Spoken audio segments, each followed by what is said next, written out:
Well, hello, and welcome to Gallifrey's Most Wanted presents Our Doctors. I'm going to start a new series. I'm still without Jeff, so I have the amazing Ian from All of Time and Space with me today. Say hello, Ian. Hello, Ian. And we're going to talk about one of the doctors, and this is going to be a new thing I'm going to do and jump around with different guests. We'll talk about different doctors. And today's subject is the seventh Doctor, Slyvestor McCoy. So let me go first, because we're going to just on an overview. I'm a big fan of Sylvester's era. One, because of Sylvester, and two, I think there is a renaissance in creativity and quality. I think for me in his era, there's a course correction, but a needed one. And I think it just works. I think his last two seasons are amazing, and the show went out on a high note. But it starts, the first season's a little different, but there's that course correction. But I like the first season, but it's really different.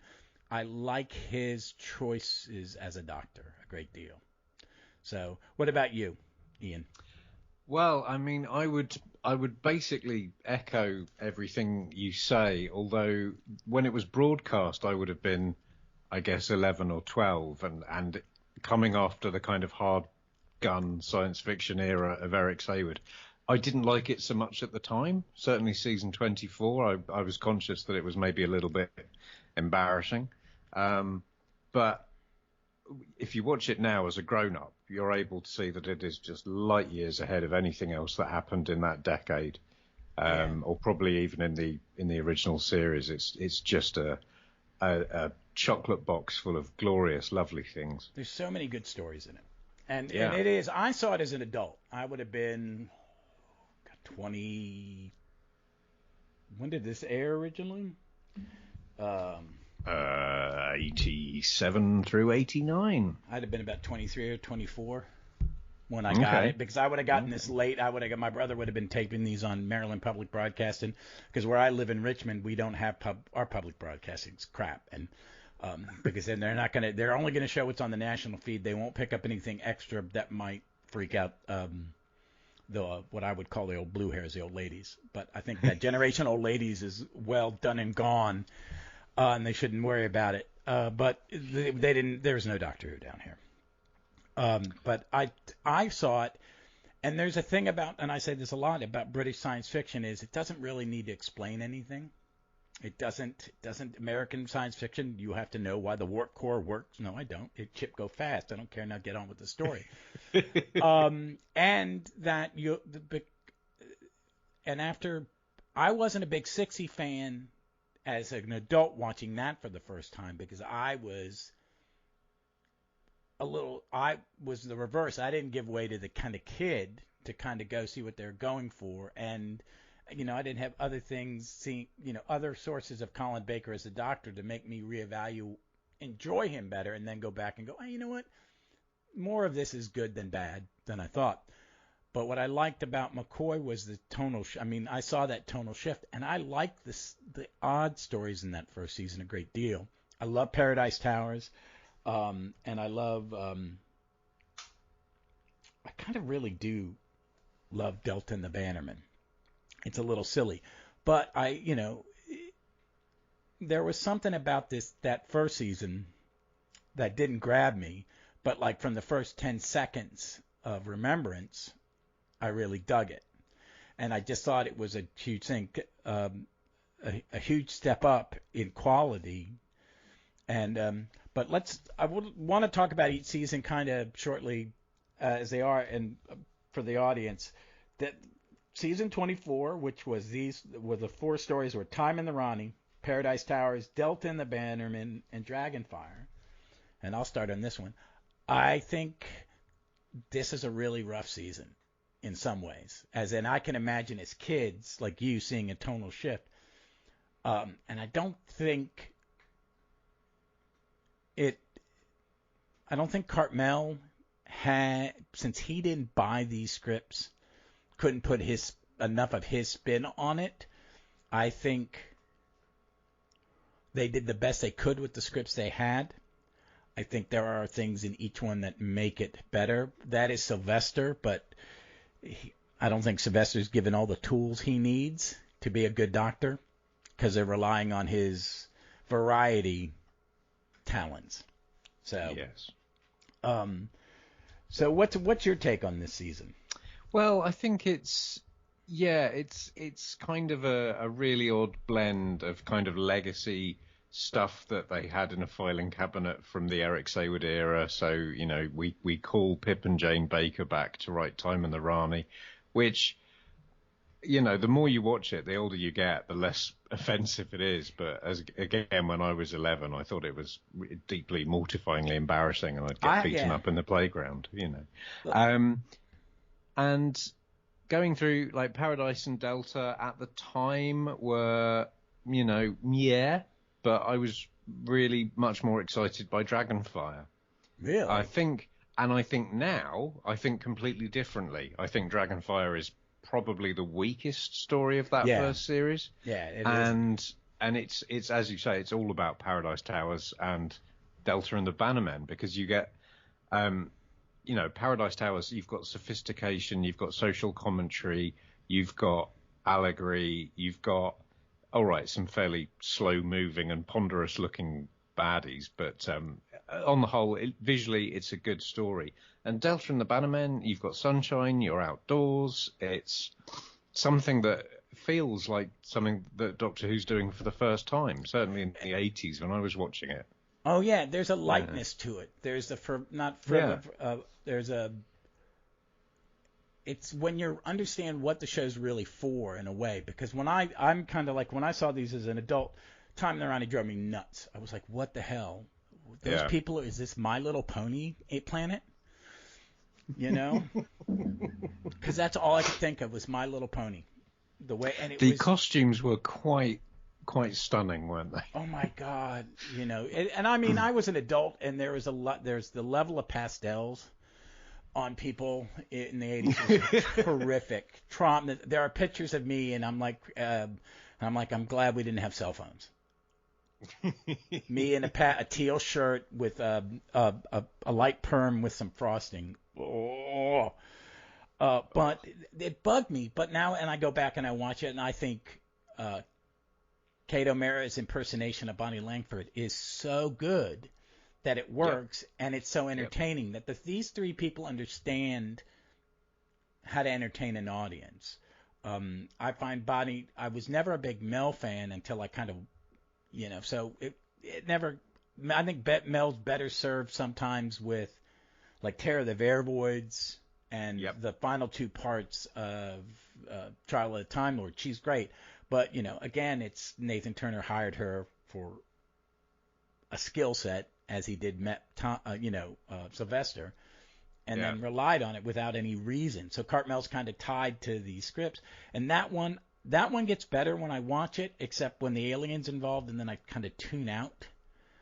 But, I mean, I find Dragonfire, it always kind of bugged me. I find what's sad is there's such potential in the script that, you know, your own budgetary restrictions is like, you know, I think what Cartmel does is he writes toward his budget. He has his writers kind of write toward, you know, we're going to do a couple outside, you know, because of, you know, Delta and the Bannermen, I think, is good because, like you said, it's outside and it's light. It's kind of silly. It's like as an American, seeing Stubby K and Doctor kind of tweaked me. I went, wait a minute, that's a dude from Guys and Dolls and Cat Ballou. What the hell? It creates a world that you can't argue with because you can see all of it. You can see the fields, you can see the roads, you can see the holiday camp. It's tangible. And in most other Doctor Who stories, you're seeing 2 corridors and maybe 3 rooms, one of which is the baddie's control room. And you don't get that sense of world building. Whereas with Delta, it's all there. And it's just unarguably wonderful. Yeah, and what I like, because it is such a real picture of a real place, that when you get the weird science fiction stuff, you can you're not having to process a lot of suspension of disbelief. You're cutting it down to the bare minimum. Sometimes with Doctor Who and British science fiction is the weird, like a Judge Dredd kind of thing or something like that. There's a lot of world building that it takes time, or it's too much. I mean, I think sometimes high concept science fiction doesn't do enough world building, so you have to give you have this.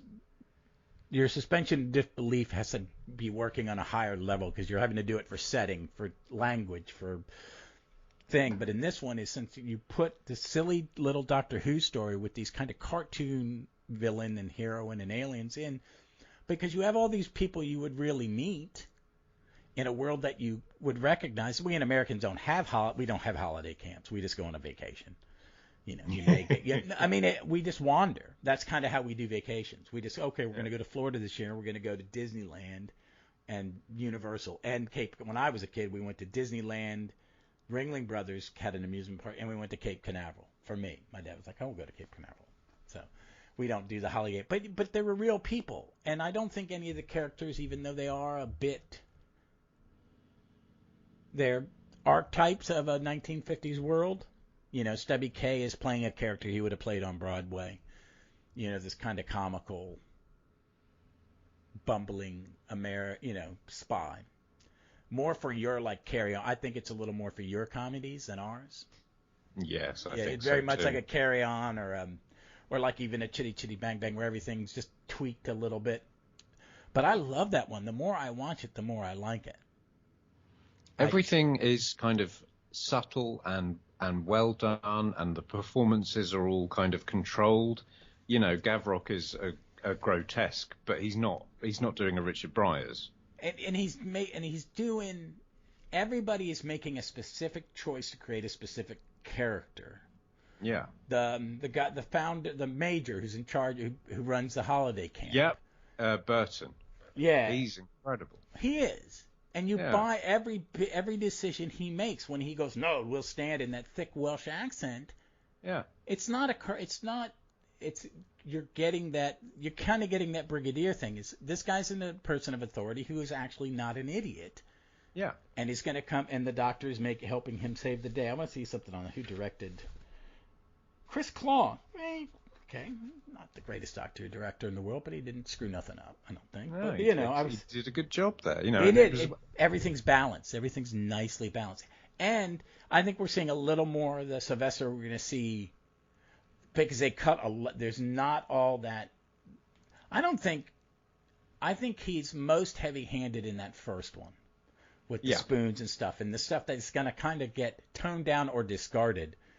But when he's in Paradise Towers, I think we're seeing a little bit of what we're going to see in the next two seasons, that he is a very more controlled doctor. I think the second he walks out of the TARDIS in episode 1 of Paradise Towers, he is the seventh Doctor.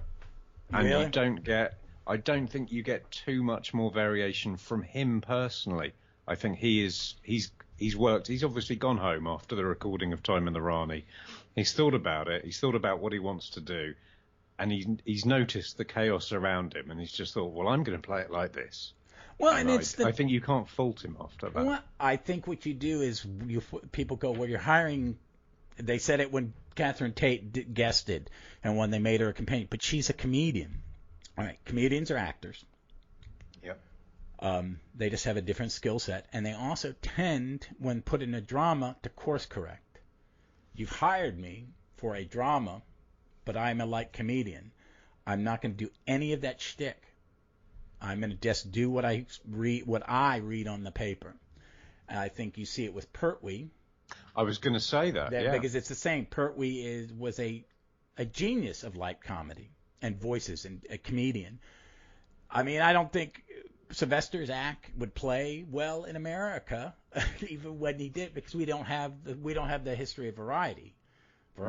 Our variety died with the motion picture. I mean, we killed vaudeville pretty fast, which was our version. No, because movies, we became the movie. Sure. Yeah. But we had variety shows on and it was on television, but it was all like Carol Burnett and the Smothers Brothers, which was pretty avant-garde. They would have probably had Sylvester on because it was a cult. It was they got in trouble for making Lyndon Johnson jokes on TV, a lot of them. But we didn't have that sense of thing. But I think comedians tend to, when they get in drama, they pull it in. An example I'll use here is Danny Kaye, big light comedy musical guy. He did a movie called about the Nazis marching in Skokie, Illinois. And he played a rabbi. And you watch it, and it's like, and they handed him trophies that year. He got, it was like, wow. And it's like, no, comedy's hard, man.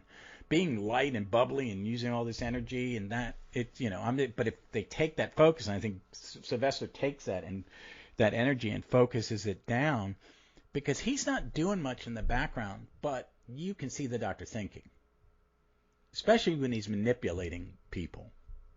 He's always watching someone or his eyes waiting for someone to do what he knows they're going to do. And that's what makes him so powerful. I like it. Is sometimes you can just see him looking to right or left, and it's causing you to go, what is he thinking about? And I've seen these things. I've probably watched his 10 times.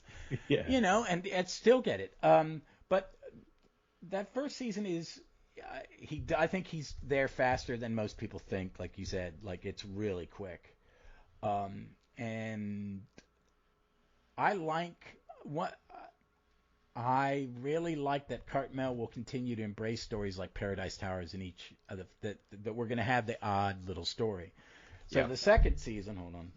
I'm a bad fan. 20 years ago, I'd have been able to list all the stories in order, but age has taken hold of me. So the second season is Remembrance of the Daleks, The Happiness Patrol, Silver Nemesis, and The Greatest Show in the Galaxy. I think it's hard for me to pick which is my favorite season because this one and the next one are both so good. I think Remembrance is the first really good Dalek story since Genesis. I mean, I enjoy Collins and I enjoy Peter Davison's one because it's incredibly dark and it should be terrifying. The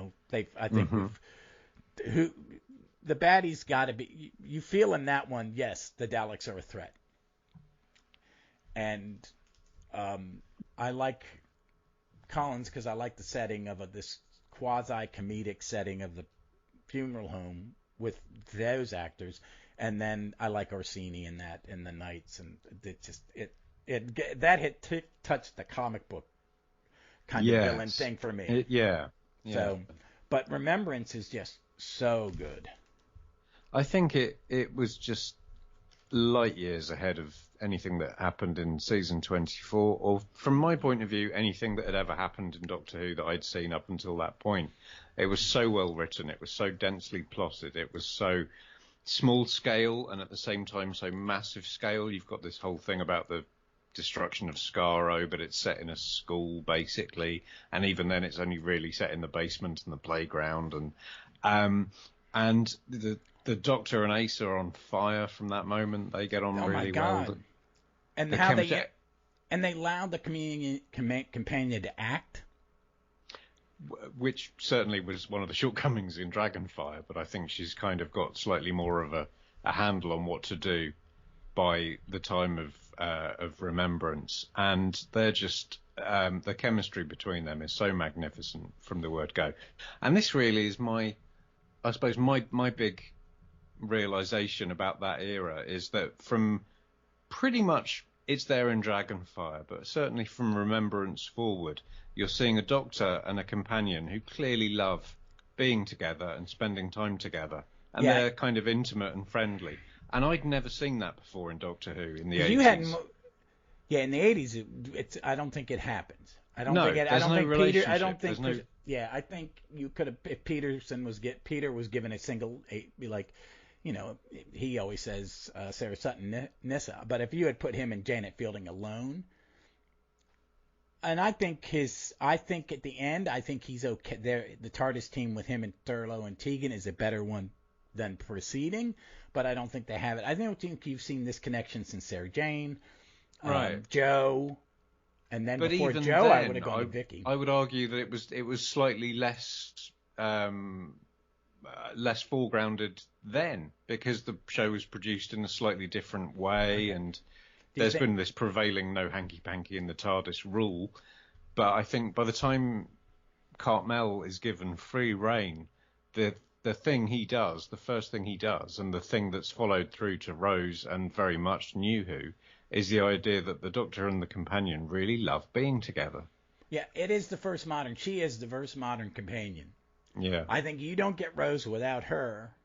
And I don't think, but I think that also translates into Evelyn in Big Finish, Evelyn Smythe, and Sheridan Smith's Lucy. Lucy Bleeden Miller. And even Charlie Pollard in the Eighth Doctor ones, because they're not. And I think and I'm a huge Big Finish fan. I don't know how much you've digested of it. I think it allows writers now to do that for Mel, and they do it for Ace, and they do it for other past companions, because they're writing. It's 30, 40 years, and people have been writing for these characters for a while, and they're not hampered by what the BBC wanted them to do in whatever decade they worked in. But I agree with you with this Doctor and this companion that it's seamless. You believe every word they say to one another. That you can take her out. He can send her on a mission, and she doesn't have to be second fiddle and asking questions to the guest star. She is the source of the energy, the source of the action, and the source of the decision making as a character. That other characters aren't given that ownership, or what is the term? I'm blanking now. Agency that others don't have. Sarah Jane has 75% of the agency, I think, of Ace. Yeah. But I think Ace does, and I think Cartmel's knowing good storytelling is the characters have to be real to the audience. I think Ace is a real kid.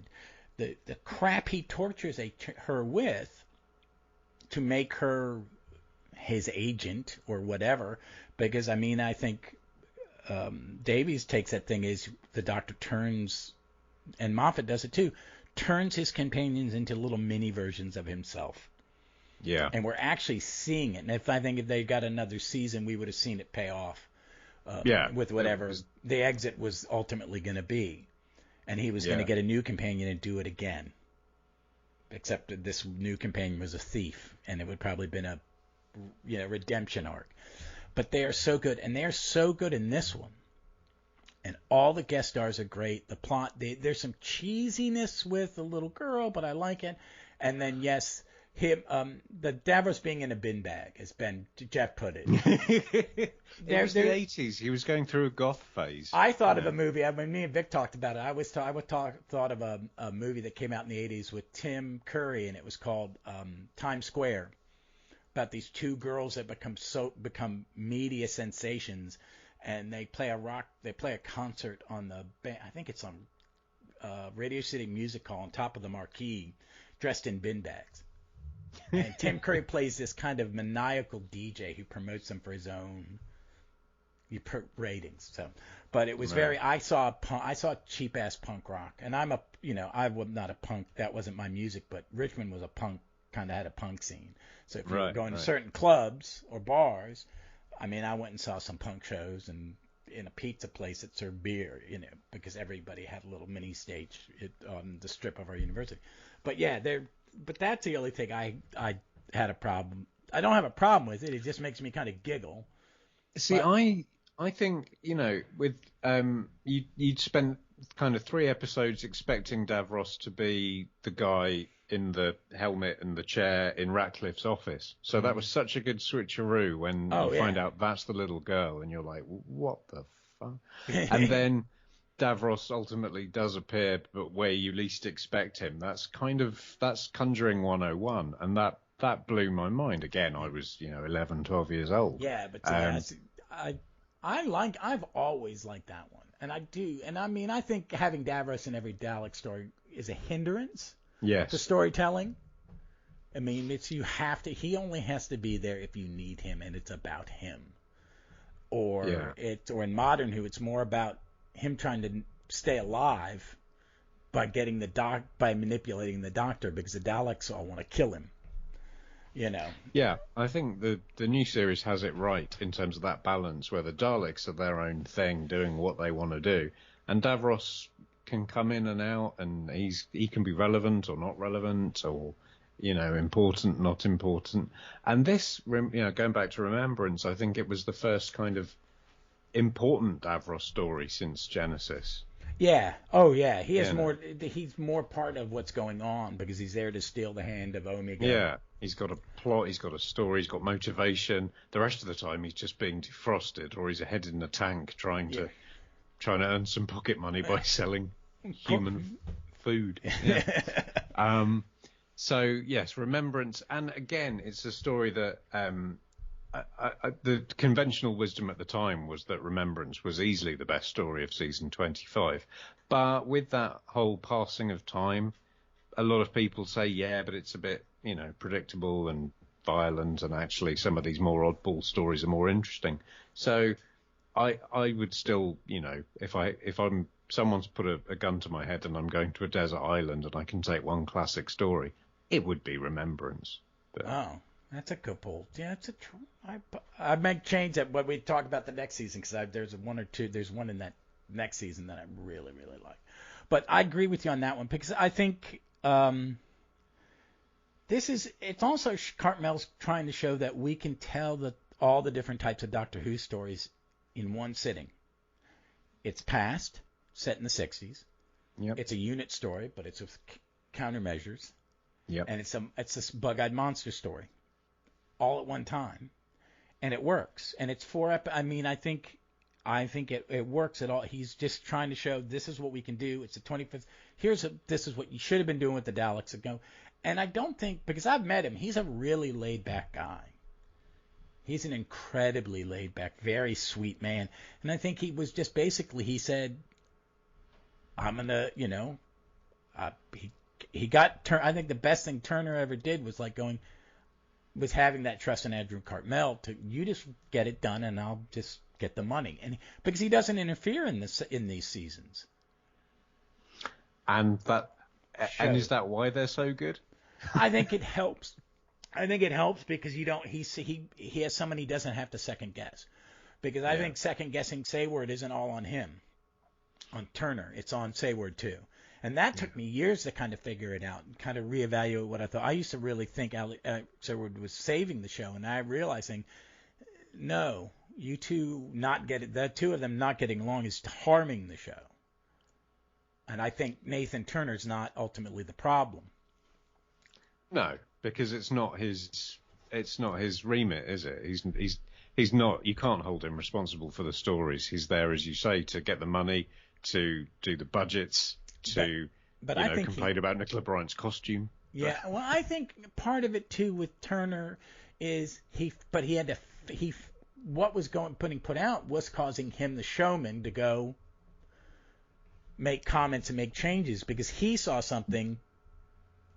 There was something that was tweaking him as a producer, going, I don't know, let's put this in. Let's put something for the death. He didn't have the confidence.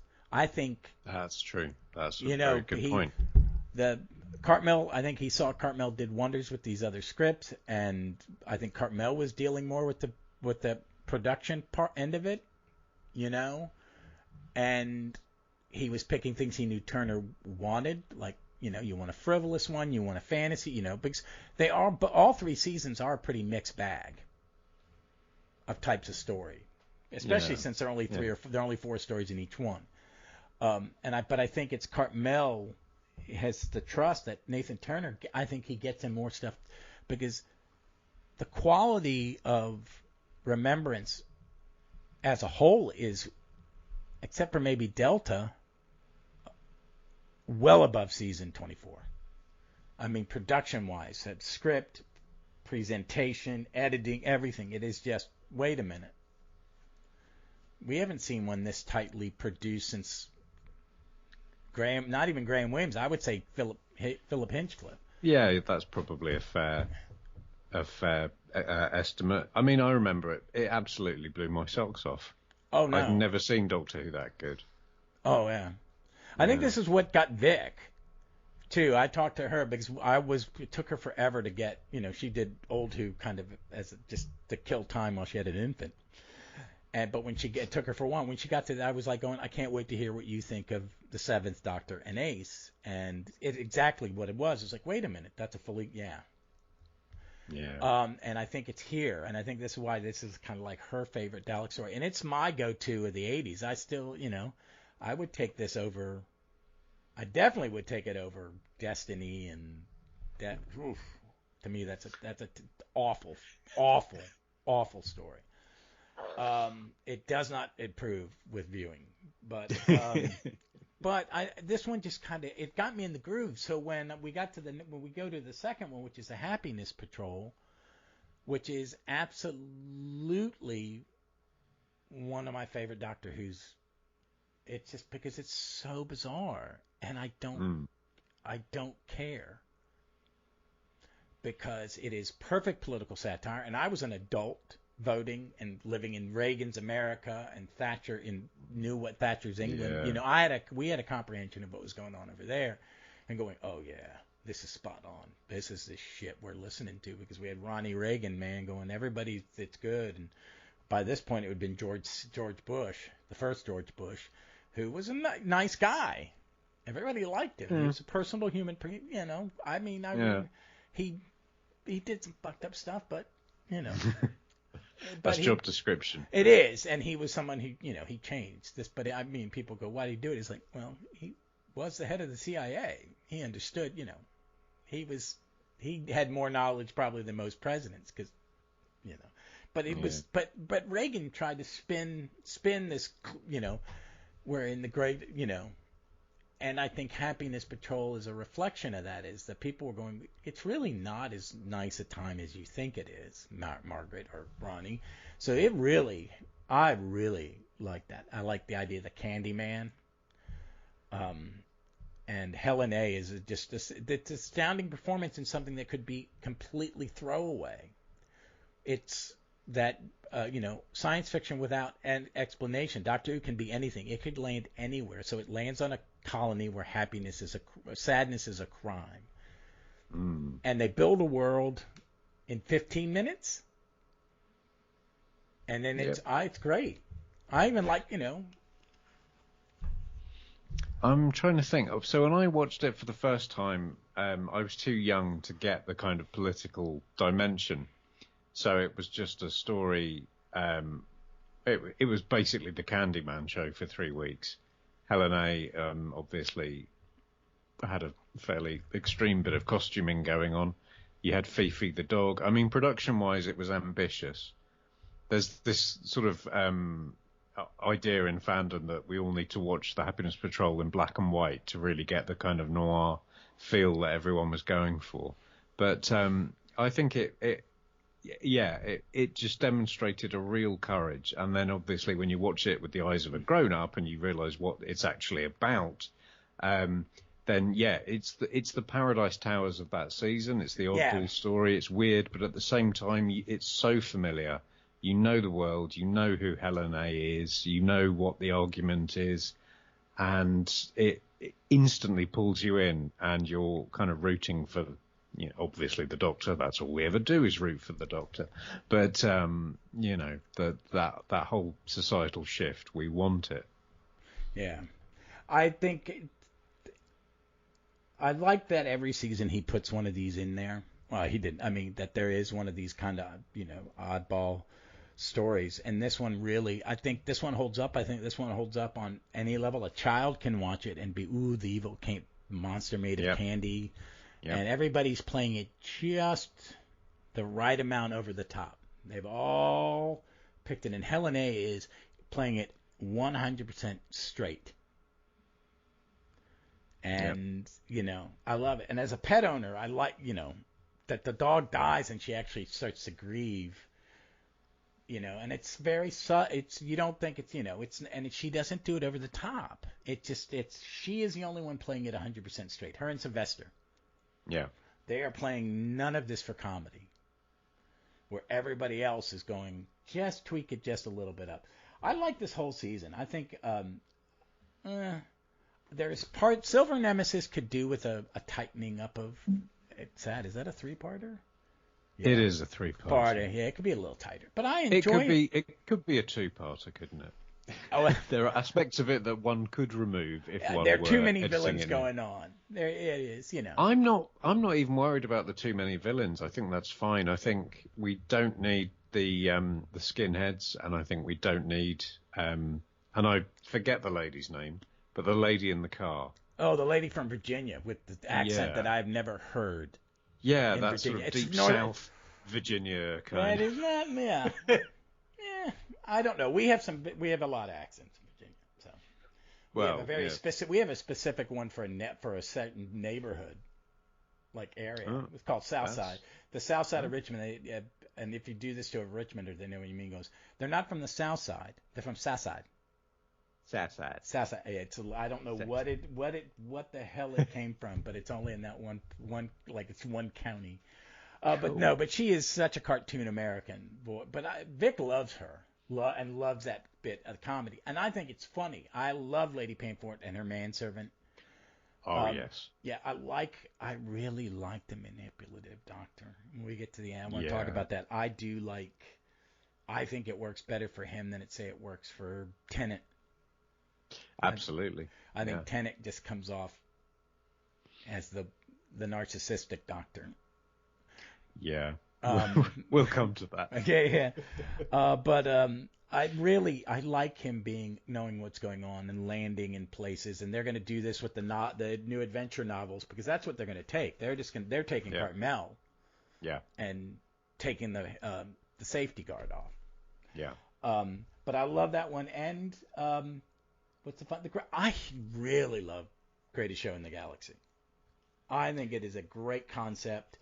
One, as someone who's done sets, to go, shit, we can't do our thing in a normal place. How do we build a set around it? How do we do this? Okay, we'll put tents up. I think it's great. It works. I think the chief clown and all of it they're scary. Even the cheap set, imagine what they could have done with modern CGI for when the Doctor has to entertain the gods of Ragnarok, and that there are gods of Ragnarok. I think what it did at the time visually was pretty interesting. I mean, that bit where he kind of twirls himself around, and you think, how are his ankles doing that? Oh, I know. There's so much good stuff going on in it. And is that the final 3-parter? That's actually the 4-parter. Yeah, that's because I'm a huge fan of the 3-part. I think that's something they should have thought of years ago. I was thinking about this recently, and I was thinking if I was John Nathan Turner and I was told that from 86 onwards the show was only going to be 14 episodes a year, and he's all about having the big opening night of each story, why doesn't he have like 7 2-part stories? Why does he sort of relentlessly stick to this 4-part? Why didn't they just go to the 45-minute format then? Yeah. I mean, they test drove it with Colin, and it wasn't that 45-minute episodes don't work. It's just the 45 episodes you created don't work because you took something that was designed to be 4 25-minute ones. I just don't think anybody knew to, I think also Davies definitely, he's looking at Whedon and that what Whedon did with structure of 45 minutes instead of like, say, Star Trek or old 45-minute shows with a reset. It was create a big bad, create a theme and stuff like that. And I don't think Nathan Turner or Eric Saward at the time were smart and knew enough about storytelling to do it. Yeah, it wasn't maybe part of the TV landscape back in the 80s, certainly not in the sort of light entertainment chunk of the BBC. But they carried on this show sort of remorselessly. You're going to get 4-parters, you're going to get 3-parters. I think the 3-parters work really well. Yeah, I do too. I think they're better. I think they're tighter. There's less. And I think the stories they picked to be 3-parters were like strategic. I'm surprised Greatest Show isn't a 3-parter because it's kind of like the weird ones. Let's take out 20 minutes. We don't have to maintain the suspension of disbelief about the unhappy planet, blah blah blah. Yeah. So we'll cut it back. And So let's go on to the final season. I like this is a season I have a great deal of fondness for because I like Battlefield. The Briggs back.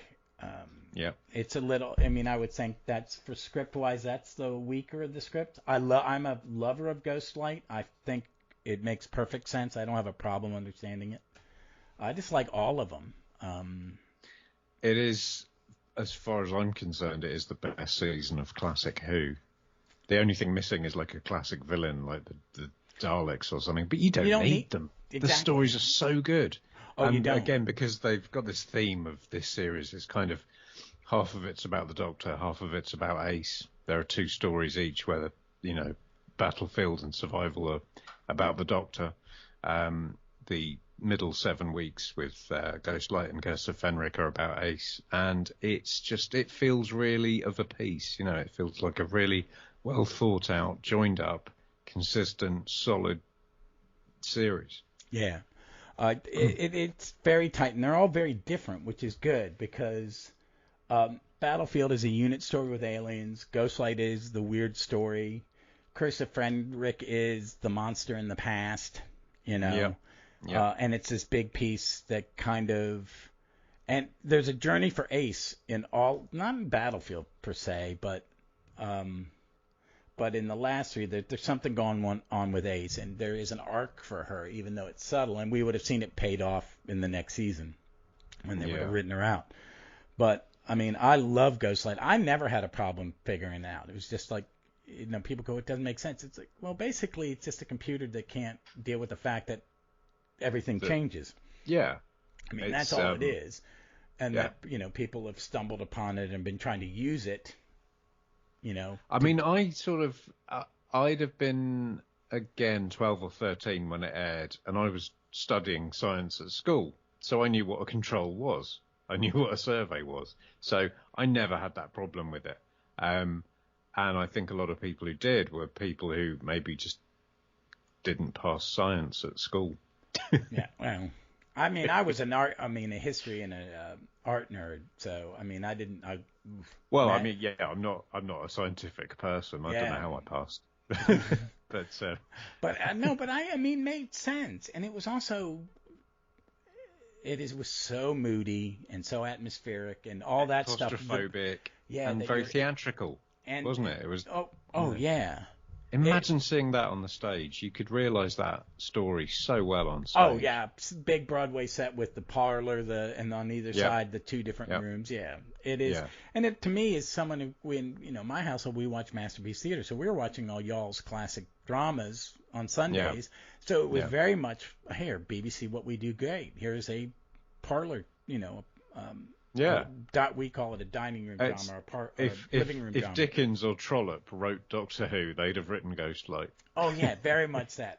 And I like a lot of the stuff with Ace, where she wears a tuxedo, and when she finds out that he's brought her back to the place where she had burned the building down to test her or to get her past her fears, and she has a real reaction. And this is what's so kind of maybe frustrating about Sophie Aldred, is that sometimes she's so good. She's so good at conveying the kind of, the shock and the hurt of being manipulated by the Doctor, and she's so good at doing anger. But ask her to say the word boom or flirt with a guard, and she's, dare I say it, less than perfect. Oh, yeah.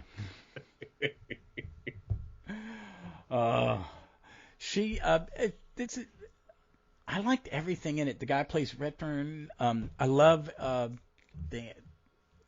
the caveman, the Neanderthal butler. Nimrod, Nimrod, such a good character. He's so good, yeah. It is. This whole thing is good, and it builds on it. And the one I wanted to talk about, which may be my favorite, is I really love Curse of Fenric. I popped. It's going to be my second favorite. Is it? Yeah. I popped a little bit in, and we helped my mother-in-law swap out an old TV for a new TV last weekend, and I got her old TV for my office because I don't need it to do any apps. That's where all my physical media is. So I popped in one Slyvestor McCoy in, and I watched that on this big screen. on the Blu-ray, and it was just like I was like sucked in. It is one of my favorite stories. I like the manipulative Doctor. I like the long version of that. They really butchered it. It's so much better on that long version, and it's just such a good story. And Ace has a kiss. Yeah. It's like, wow, okay, and it's not, oh, I met this guy and now I'm going to stay with him the next episode forever because my contract's up, kind of. This one's all paid. She earns this, he earns it.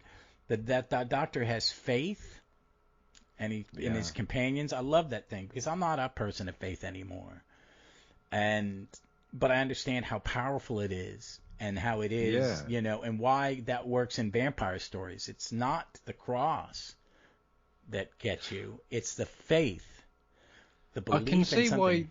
I can see why the Doctor would have faith in the majority of his companions, but I wouldn't have too much faith in, say, Adric or Mel. Yeah, I don't think he gets that far. I think he is saying names. I don't think. I think he gets to about Sarah Harry. Jane or Leela. Yeah. And after that, it's like. And then he sort of mumbles, "Oh, and the others as well." Thank God I'm still they're alive. all really good, yes. My God. But I want to talk about Survival last because it is last. But there's something I hated that story for years. That's fascinating. Why? I saw it as an adult. I didn't get it. I wasn't a teenager. It seemed so overly simplistic compared to the other ones, and like, what's this cat people? I was never. I didn't start to really shine to Anthony Ainley until more recent years. You've crossed a line there, sir. I won't have a word said against the Ainley.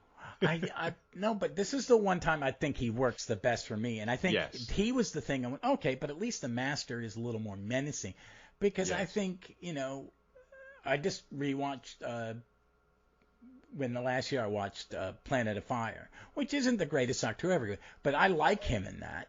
He's really scary. He is scary. Sort of first two episodes where he's in the suit. Yeah. Because they got Ainley in. They said, right, basically we want you to do an impression of Roger Delgado. We've got this costume. We're just going to stick you in stories. And it's only really, I think, in Survival that Ainley, quite famously did his own thing and reined it in a little bit. And rather than doing this big over the top, he was actually quiet and menacing and sinister and controlled. And everyone will always say that he was at his absolute best in Survival. You're quite right. Yeah, I like the new costume too. Yeah. No, I do. He is. I think it's where Ainley would have gone if he would have been allowed to. I think he's told to do a certain performance, like you said, in the early ones. And I think that's why Cartmel really doesn't use him until the last season. It's like, I'll use him in the final one of this season, and I'll let him do what he needs to do. But I used to really dislike this one, and I think what changed my mind was I watched it when it came out on DVD, and it has a commentary with, Lister, and this comedian, a woman, Joey something or other, I can't remember her name, but I listened to them do a commentary on the last episode, and I was like, okay, and they had seen it as kids, right? And I went, oh, wait a minute, I missed all that. Oh, I was 23 or 24 when I saw this. I gotcha. And then since I've watched it, I really go, this is a lot tighter than I thought. I had no idea who those two comedians were in the shop. Mm. And I think you have to know who they are to kind of understand why it's funny. Yeah, I mean, again, they weren't brilliant, but I think just being in it helped the show kind of reach a few extra viewers. Were they are they like the Ant and Dec of that time or something? They were very popular on the third channel that we had in those days. So it wasn't my cup of tea, but the masses rather liked them. What was the third channel? Not ITV. So ITV. Oh, ITV is 3. Yeah. What was Thames 2? Yeah. Okay. All of those lot. And so I want to say they had about 10 million views a week for their kind of show, which was 10 o'clock on I think a Sunday night. sketch-based stuff, they were, of their time. Nothing special, nothing that translates over the generations. No. Like so much of the comedy I grew up with is just you can't watch it now. It's kind of. It's weird. Yeah, I think we have some 80s stuff like with people like Andrew Dice Clay and stuff that over here that it's just like, this doesn't hold up. There's no intrinsic. You're not talking about anything. Yeah. And you have to understand you're talking about things that are very only work in that time period, and it doesn't. Yeah. I grew up with like those comedy shows in this country, but it was like Carol Burnett and people who are good at it. And then I saw Morecambe. I'd never seen Morecambe and Wise except in that one Beatles clip that they would show over here. That was the only thing I'd ever seen. And then I went on a rabbit hole and watched a bunch of it and went, oh, this is Carol Burnett, man. You guys this is well done.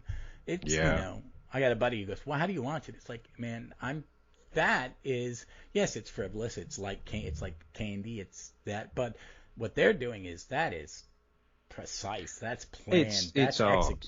Yeah, it is. It's like there's a movie on Amazon about Lucy and Ricky, written and directed by Aaron Sorkin. And what I like about it shows her the way she is. As people complain, well, it doesn't show her as being a funny person. Who said Lucille Ball was a funny person? Yeah. Because it's all set during a 1 week, and she's working on this one gag, and she brings everybody in. It shows you what a taskmaster was, because it was how many flowers do I clip? When do I clip them? Who do I hand them to? That's what comedy's always about.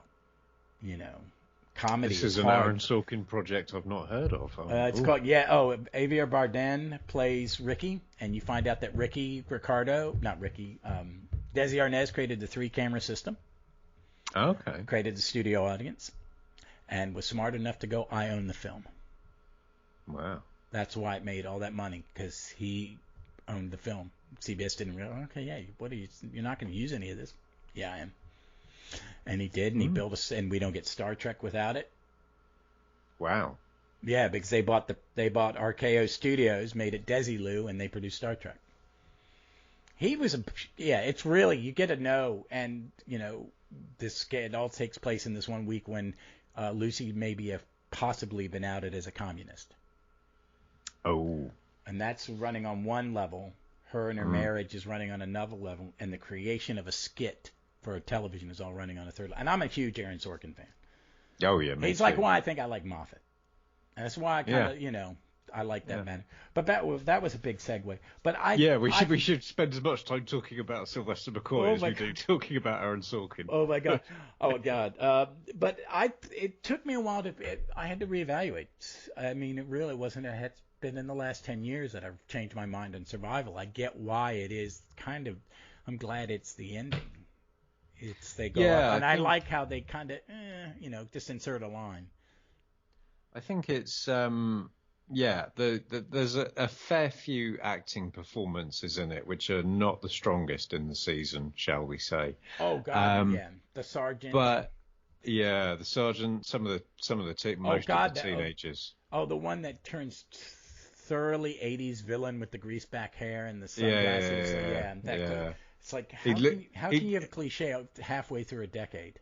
I mean, I'm not a hard man, but I could break him over my knee like Bane broke the bat if he came at me. I'm not scared of him. But again, the iconography of the Doctor and the Master's kind of climactic battle when the planet's exploding around them. They actually have a physical battle. Yeah. They make physical contact. It's about time after sort of 20 years of flirting and simpering at each other, they actually get a bit handy. That one gentlemanly sword fight in the prison. Well, that was mainly a sandwich. They were having a buffet with some light, sword play. But they're really going at each other, and they're clubbing each other with bones, and there's fire, and Sylvester's hair is wild, and he loses control, and it is a very fitting climax to that season and the themes of that season. And, it's obviously all about Ace and becoming a woman, becoming a grown-up. It's just a really powerful story, which, like a lot of them, has a few production shortcomings. But otherwise, I think it's incredibly strong. Yeah. And, it's only it's only bad luck that is where the show kind of ended, because from there it could have gone anywhere. Oh yeah, it's. I mean, because they didn't know, and I mean they were shooting Ghostlight when they found out, and it just they imagine if they'd done it in order, and Ghostlight was the last one, because they used to film them out of order. Based on what they needed. That would have upset a lot of people. So that's season 26. Overall, I mean, let's talk about the 3 seasons kind of one last time. I would think season 1 is fine, and I really couldn't pick maybe the other 2, which one would be my favorite. I just think those last 2 years are just so tight as one thing. I don't think there's a bad story in them. I think they all flow together. It's a really good era of Who. I think it's still an underrated era of Who, and I think it has been reevaluated over the last 30 or 40 years. How long ago?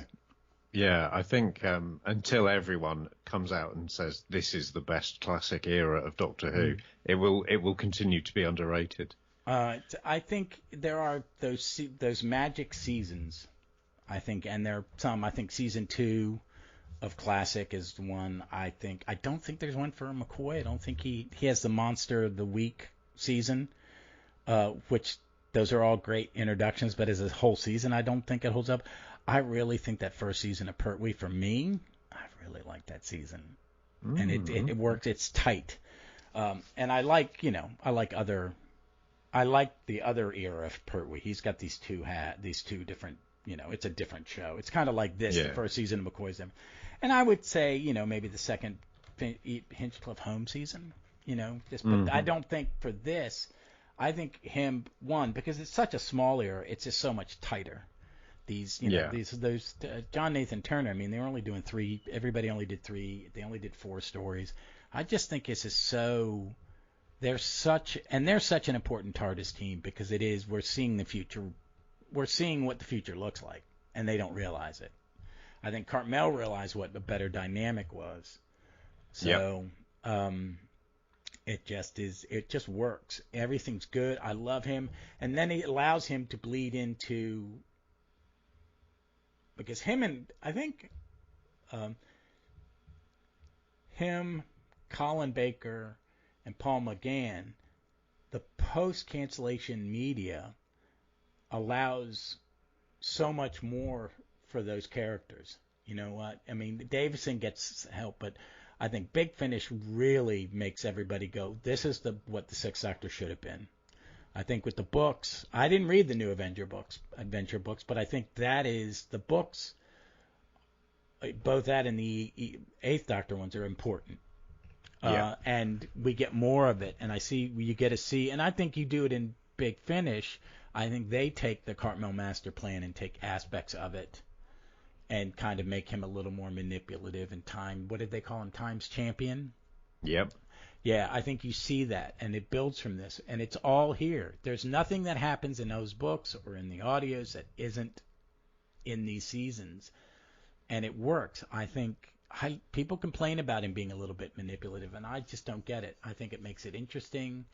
I think he gets a companion, and he's because the Doctor's gotten better at piloting the show as they needed him to over the years. By here, he's got some more control. So he found that he needs this descendant of Fenris in a certain spot at a certain time, and yes, it's manipulative, but she comes out of it a mini version of him, which is what he was trying to create in the first place. It's one of these eras where they tried doing something fundamentally different with the format. So here we have the Doctor, taking charge and trying to kind of make the universe happen the way he wants it to. In the same way that with Jodie Whittaker, we've got a female Doctor because it's doing something new with a very tired format. And just, very, very rarely you get someone doing something different, and it really, in this case, really works. I think Davies does it with the first season. It's like, we can do this as this will work in modern times. Yeah. Using all the same tropes. Because he does it in that first season by doing, I'm going to do the 4 tropes first, and then we're done. I have to re-explain it, but I'm going to do it with quick story, but quick little sketching out of Let's world build. I think and I want to give most equal amount of credit between Sophie, Sylvester, and Andrew Cartmel, because I think the three of them, it is that perfect storm of talent. I think the writers that Carmel brings in just bring so much more to we're not getting a Pip and Jan Baker story. We're not, we're not getting. I mean, I think every writer for Doctor Who has a shelf life.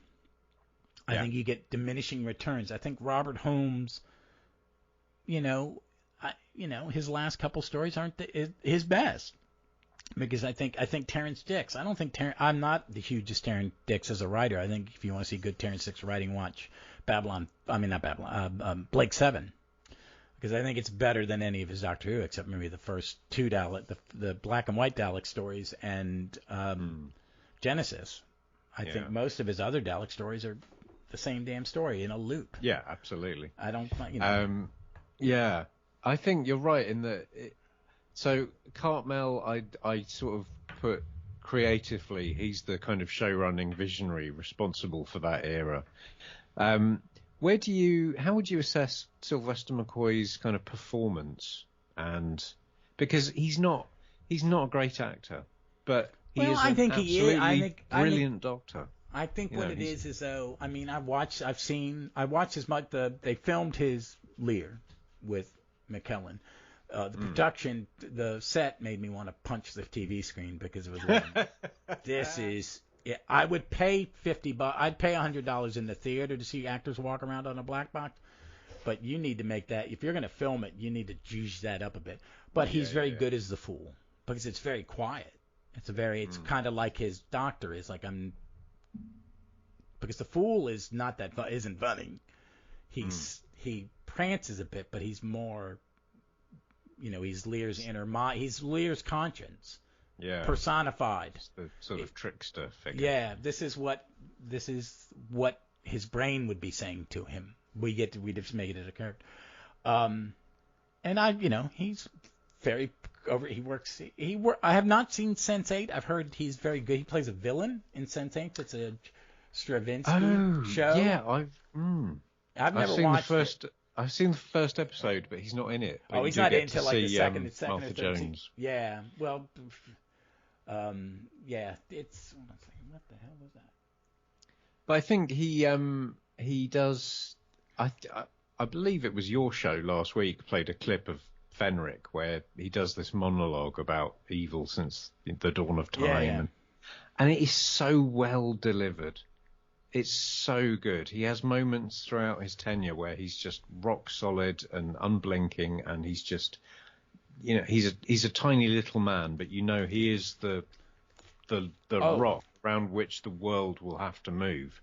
He's so intense. He wants into the room and he takes control. I would say his performance.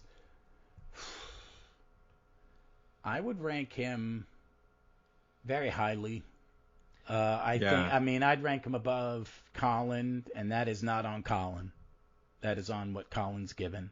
They didn't let Colin do anything because Colin in Big Finish is, oh my God, there's a softness and there's an undertone of the Sixth Doctor that when he's angry, there's a reason. It's brewing, and they give him good companions. Evelyn, I'm a huge Flip and Constance fan. So, but that's it. And Davison, I think, is the same way. I think Davison, and it's years into Big Finish before they find a tone for him. And in recent years, they've done one where it takes place around the time Tegan and Turlough are about to leave. And Adric has died, and they've given him another companion. They've it took them a while to find something to stretch Peter's acting ability. And I don't think he's ever given that except maybe in Caves of Androzani. No, I think we get a little short. So I think Sylvester's doing a better. I mean, I would rank him up there with maybe Hartnell in season 1 and 2, and Baker when he was restrained. I'd forgotten about Tom. So I would say that there are 3 people who've been born to play the Doctor, and one of them is Sylvester, one of them is Tom Baker, and one of them is Matt Smith. Yeah. I do too, because Matt is, you wouldn't have thought of it. It's like when they put that Confidential out, and I know you guys, he's from your country, and we're going, who the F is this? Yeah. Who is this that child? Kid? Well, and it's what Moffat said is they had ideas, and he complained, why are all these young people on this list? I'm not going to cast him. And he saw this person, and everybody they had seen before was washed away. And I mean, I want to believe Davies. He's a bit more of a showman than the other modern producers. He understands it. Yeah. And in a good way. Yeah. There is a part of my job is to pimp my show and to build an audience with my personality. Moffat turned people off of this personality, and Chibnall's I just want to write a show. I'm just a writer. Yeah, it's not my gig. We don't know what his personality is because he doesn't want it. It's none of our business. He's the invisible man. Yeah. Yeah, and he also can keep a secret. Yes, he can. See, that's what I love about the Jody. Or my favorite parts is you surprise me. I'm a jaded, almost 60-year-old man. You shouldn't be able to surprise me. Yeah, there's not a lot left in this show now after watching it as long as I have. I'm a big Star Trek fan, and it's like you're not going to surprise people. Go, why are they doing it the old way? Because they can't surprise you doing it the old way. That's why Kurtzman and all these guys who are Academy Award, some of them are Academy Award winner and Pulitzer Prize winning writers. They understand the fact. I mean, the guy that wrote Cavalier and Clay is a producer of Picard. Michael Chabon. Yeah. You got Akira Goldsmith. I don't know how many Oscar nominations he's gotten for screenwriting, but there are no more tricks, and I think that you're right, and the natural ones are. I think people go, Tenet. He's the modern Who's Tom Baker, the most popular, but. I could see why you cast him. I saw Casanova and I went, oh, he's doing the Doctor. Yeah. That's what you're paying him for. Something he's already done. See, I would always say that to play the Doctor, you don't get a lot in the script. You have to have the personality yourself, and you have to be like really weird and eccentric or capable of being that way. And that's what Sylvester has. That's what Tom has. That's what Matt Smith has. David Tennant doesn't strike me as someone who's fundamentally weird. He strikes me as someone who's fundamentally quite ordinary. I can see that because he isn't. I mean, and Eccleston is. I think Eccleston's performance is great, but it's just you're seeing this is the damaged Doctor. He's playing. Yeah. He's playing he's playing the Doctor in transition. He's PTSD Doctor. Yeah, and I like that arc. I think if you were to reinvent the show, I think Davies is right to get rid of everything else and just say. And give the Doctor a journey to take, and give the companion a little more to do than just ask why. I find Rose very painful to watch at times. The more I watch her, she's pretty mean. She's a mean girl.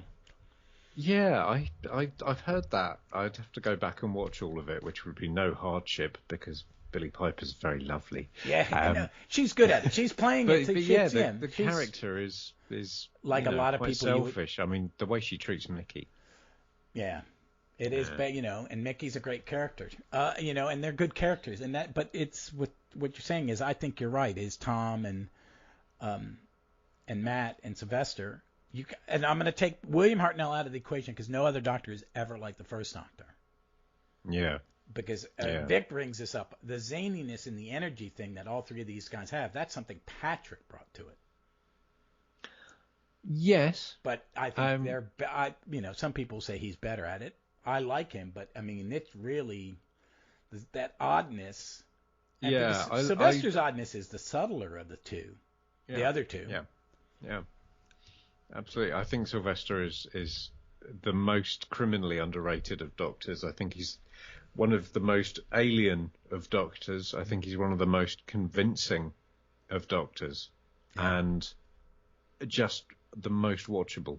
So I will always love him, and I will always love his era. Yeah. It's something I've rewatched on its own more than once. I think he's Vic's favorite classic Doctor, and I think Matt, I'm not sure her favorite it might be Matt like me. We're both Moffat heads because we like writers who like to hear their own words.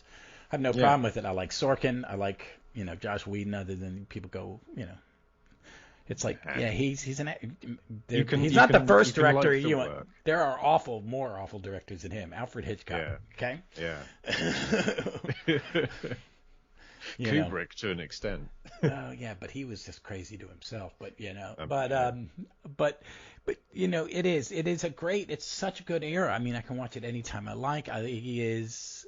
I mean, he's not he's up there in my top 5 doctors. He'll always be, one of his stories. You can pop in one of his stories randomly and be entertained. I like a rewatch, and I like watching in context. And a lot of old who you don't have to watch in context of the story before or after. Cartmel's a little bit. He also realized how to do. There's also those themes that run through the whole era that are so subtle you don't really see them, and that's because of the Cartmel and the way he's playing it. His Doctor is unique. I've not read the novels, and I know you have. Oh yes. The New Adventures. I'm about to finish. I will finally finish the first one soon. I found it, the John Peel one, very hard. Yeah, Really, it's not the best. No, because I remember reading in the EDAs his Dalek ones, which are hard. Yeah. They're hard. They were in an opening kind of 6-book run, which was very bad. They were really bad. Yeah. The course correction comes later, but Yeah. I think he's been good. I love his Big Finish stuff. I think they've done some great stuff with it. More Mel. They gave him good God, Hex, and that was a good. Oh yes. I like that era. There are different ones I really like. I like him when they do some ones him by himself, and they give him a good villain. He's always good with. But it's not like Colin, where it's just like this whole thing. But it's good. I like it. He's such a good Doctor, and I do think he's still underrated. I think people in America, people just want to pick Tom. It's the guy with the scarf, whatever. He's he just did it the longest. You just recognize him. Yeah, but I exactly. think I just think he's so head above so many of them. And he doesn't get the credit. I think Doctor Who fans, they love him because he is such, he, like Colin and others, are such a good ambassador of the show, and he has got a big project coming out this year. Have you? Rob Zombie is making a Monsters movie. Good Lord. And he's playing the butler. In that they've added a new character. He doesn't. I don't think he speaks. It's Jeff Daniels, but not the famous Jeff Daniels. It's three, and Rob's wife plays Lily, and another guy who played Ernst in Lost is playing Grandpa. But I like Rob Zombie. Yeah. I think his movies they're pretty rough, but it's him doing a comedy. That's fascinating. Yeah, and he's doing it in very brilliant. But Sylvester is playing their manservant. Wonderful. And if you Google it, you'll see him in this great outfit. But he's had a resurgence in his career. He does some stuff. He did Sense8, as we said in The Hobbit. And he was in The Hobbit because, I don't know if you know this, he was runner-up to Ian Holm for Bilbo in the Lord of the Rings. Really? Yeah, he lost out to Ian Holm. Wow. That's how far up he was. Peter Jackson is as big a fan of him as you and I are, and he would imagine that. He could have done it too. Incredible. Yeah, that's why he's Radagast in the other ones. Wow. That's like finding out Nicola Bryant was in the last 2 or 3 to play. Was it Janeway or someone in Voyager? She was third under. How? I mean, she's very good, but you think. Well, I mean, it was just someone like that. She auditioned and it made it to. I mean, yeah. Genevieve Bujold is the one they started with, and she quit after about a week because she realized this isn't going to work. I don't get this, and they went to Kate Mulgrew. Which is, but she also, Nicola did one of those like fan-made Star Trek episodes. Oh, right. I think Colin's in one too. They don't really promote him anymore because the guy that played Kirk and was the guy that funded him, he was a little grabby at cons or something. Did something a little. I don't know if it's true. It's just kind of like he was named and something, and then he just kind of did. They stopped making him, and he disappeared. Because he used to do, they were so popular. He was at cons, doing signings. Right. But he also was an anime, he did American voices for anime in this country. So, but yeah, she was up for it. It's one of those things. I look forward to it. I'll see it. I mean, I grew up watching Munster reruns. Yeah, I think I did. I think they were on Channel 4, I think, in the UK. So about 8 or 9 years old, I'd have seen the Munsters. Yeah, we had a couple of rerun channels in DC that they were local channels and nothing but old sitcoms.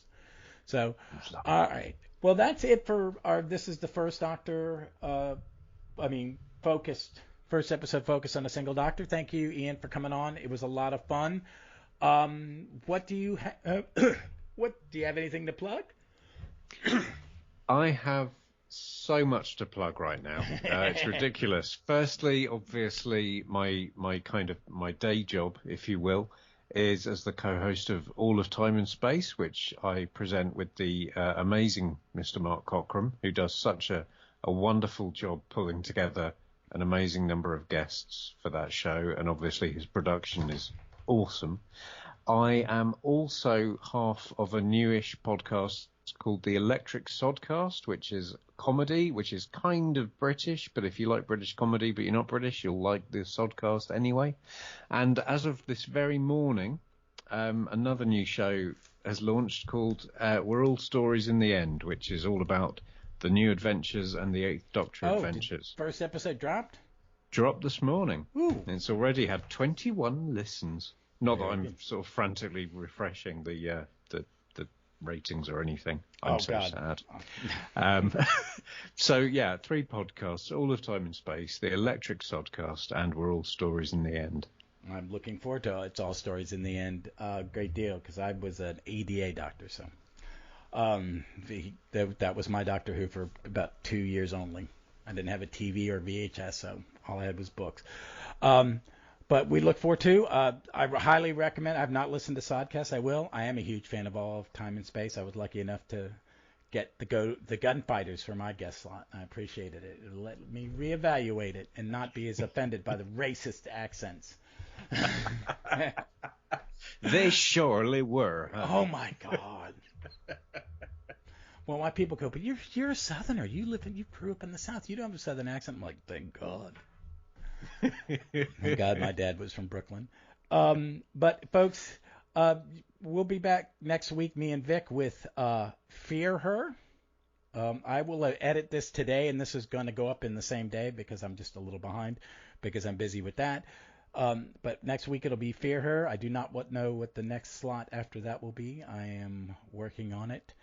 But you can also find me at my comic book podcast, Stop, Let's Team Up. I'm doing 3 shows a week, one about Legion, one about the Defenders, and one that just randomly I pick. And I'd love it if you could check that out. But until then, folks, we look forward to seeing you somewhere in time or space.